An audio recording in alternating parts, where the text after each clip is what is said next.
My name is Julie Knichel.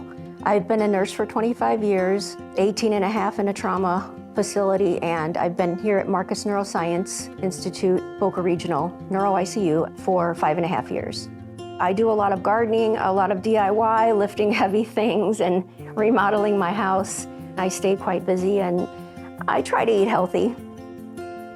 On February 2nd, I woke up at 3 a.m. and I did have the worst headache of my life. I called 911 because I all of a sudden became very anxious. I knew I had to get to the hospital.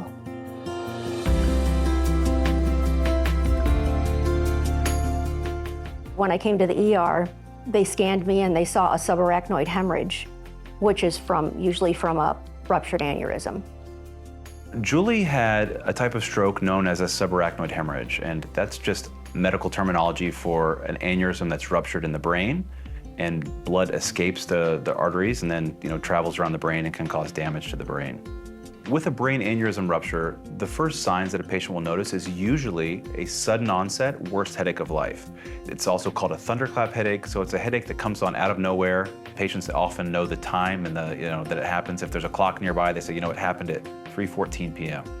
I was rushed to the interventional radiology department. My colleagues actually met me there. My colleagues actually met me in the emergency room. So then Dr. Snelling was already here doing another emergent case and getting ready to leave, but then he saw it was me and he stayed and he coiled my brain aneurysm for me. We have an artificial intelligence technology that scans all of our brain imaging here at the hospital, and it diagnosed her as having bleeding on the brain, and it actually did that before our emergency room doctors and our radiologists were able to read the imaging. So instantaneously, our stroke team received notification that there was a patient in the emergency room with a brain bleed. They recognized the name, they knew it was a colleague of theirs, so they immediately ran down and evaluated her. She received appropriate imaging that showed that she did have a brain aneurysm that ruptured, and was then taken for emergency treatment to secure the aneurysm to make sure it didn't bleed again. As a patient, it's really different being on the patient side, and now I feel like I can relate more with patients, and I've actually learned so much more about the entire process of how subarachnoids work after an aneurysm rupture. So it actually benefited me in that way. For patients with ischemic stroke, certainly it's a life-threatening emergency, and as soon as someone is recognized to have signs or symptoms of a stroke, they should call EMS, be evaluated, be brought to a comprehensive stroke center like the Marcus Neuroscience Institute, where they can receive appropriate diagnosis and timely treatment.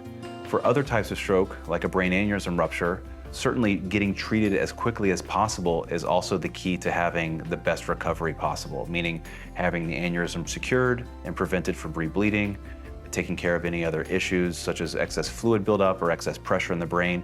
All of those things need to be done expeditiously, so getting appropriate diagnosis and treatment at a comprehensive stroke center is critical to having a good outcome. So my colleagues all came together and took such very good care of me the whole time I was in the hospital and after. It just really meant so much. Like, I knew they cared about me, but not like I know now.